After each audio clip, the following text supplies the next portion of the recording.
Well, I'm dressed in my normal garb, but it happens to be Moroccan. And this evening, I'm going to take you on a journey to Morocco.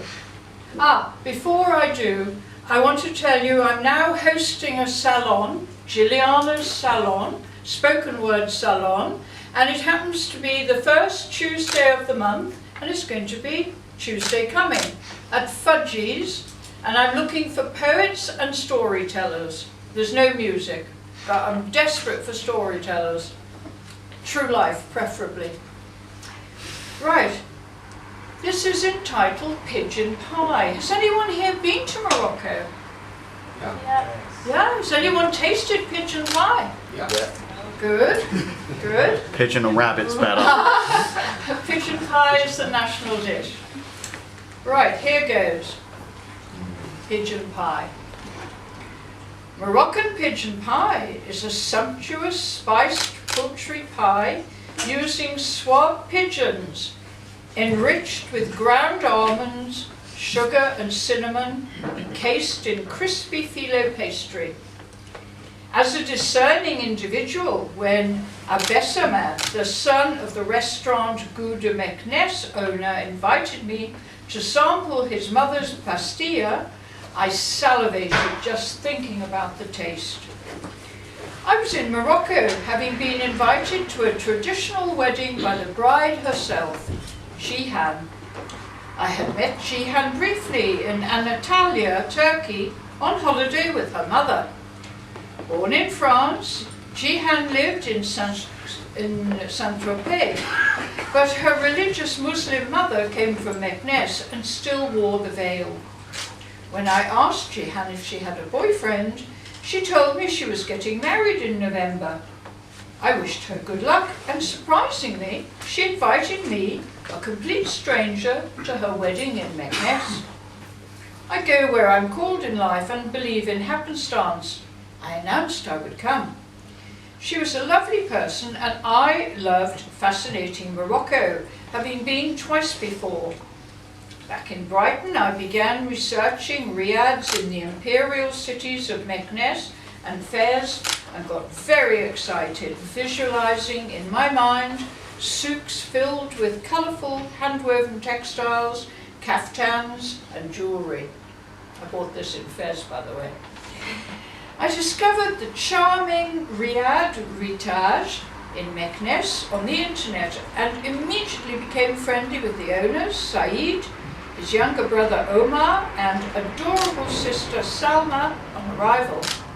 Omar wanted to buy me a kaftan for the wedding and take me shopping in the nearby souk. Not wanting him to know I'd already bought a suitable hand-embroidered kaftan from Meknes beforehand, I told him I admired Berber jewellery. However, I did fall in love with the traditional orange Berber necklace, and he was happy to present it to me to commemorate my visit to Meknes, the magnificent imperial city. Today I wear it with pride and think fondly of him and his charming, generous, hospitable family. After the glorious wedding, where the ravishing bride Cihan changed her bejeweled gowns 5 times, I stayed on a few extra nights at the riad. I was thus introduced to a French-speaking tourist guide who escorted me not only to the souk, but also to the ancient synagogue and cemetery after the wedding. Back of the intriguing souk, with its labyrinth of alleyways, the guide inveigled me into an antique shop filled with wondrous, tempting Berber jewellery. I desisted, so he then lured me, obviously on a commission, to the adjoining Goût de Meknes restaurant for a mint tea.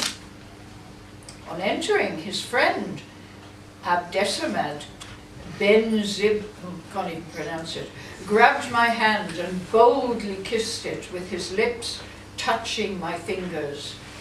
Not too many men have kissed my hand and usually slobber, but I find it delightful and old-fashioned. Anyone ever had their hand kissed? They don't do it in England.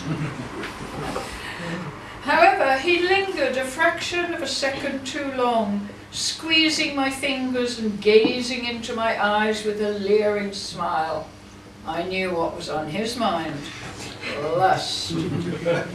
He then invited me to sit down on the back wall sofa, propped up with sumptuous colourful cushions, presenting his visiting card, and called one of his staff to bring mint tea for us both.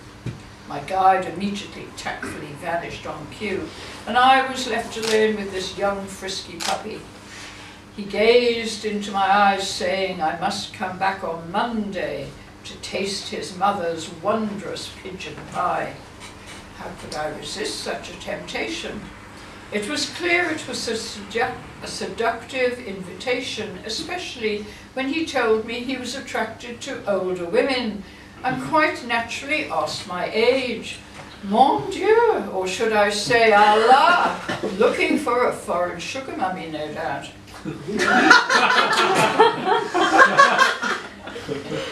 Tea was poured from a height to aerate it from a traditional silver-plated pot into enamelled glasses perched on metal saucers.